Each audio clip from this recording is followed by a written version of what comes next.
Good morning and welcome to Richard Raw's Daily Meditation from the Centre for Action and Contemplation. The theme for this week is Wisdom in Times of Crisis, and the meditation for today, Wednesday, July the 8th, 2020, is entitled Dying Before We Die.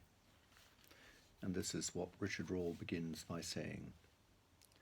Centre for Action and Contemplation faculty member Cynthia Bourgeot addresses a fear that motivates all of us on some level, the fear of death.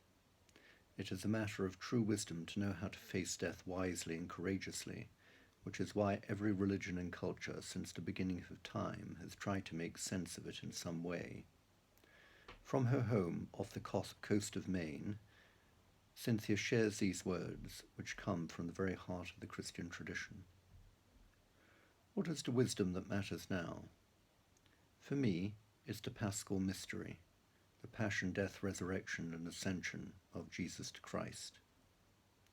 Simply, the one who would save his life or her life will lose it, and the one who's willing to lose it will save it. In all great religious traditions, this is the eye of the needle. Everything that's good, everything that's abiding, everything that's worthy, everything that's generative about a human being arises on the other side of our fear of death.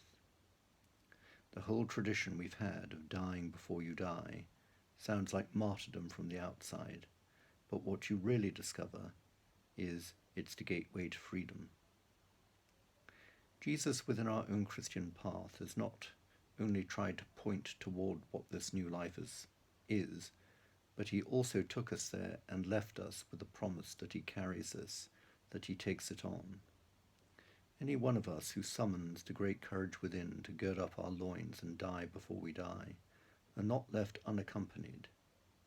It is on the other edge of that we're really set free to courage, to compassion, and to generosity.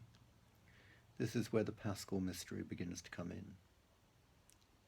The values that are called the fruits of the Spirit by St. Paul, gentleness and peace and forbearance, compassion, love, joy, these are alchemical products that grow on the other side of the human being not afraid to die. We can find and collectively draw on those wonderful gifts, but it requires the personal willingness, as the old monks in the desert said, to, quote, sit in your cell and ponder the hour of your death, close quote, until you've really worked through your system what this promise means.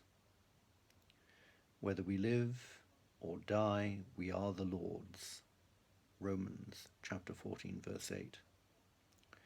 With that, having moved from something nice you recite on Sundays to something you know in the marrow of your bones, then you walk into the planet as a vessel of love and nothing can touch you. To the extent that we live our life from the heart, now with utter integrity, death proves to be no interruption to identity. Who we are is held in the love of God from before time. And as we lean into that now in life and taste it, we'll be prepared to really see death as the fullness of being and not the lessening of it. Here ends the day's meditation.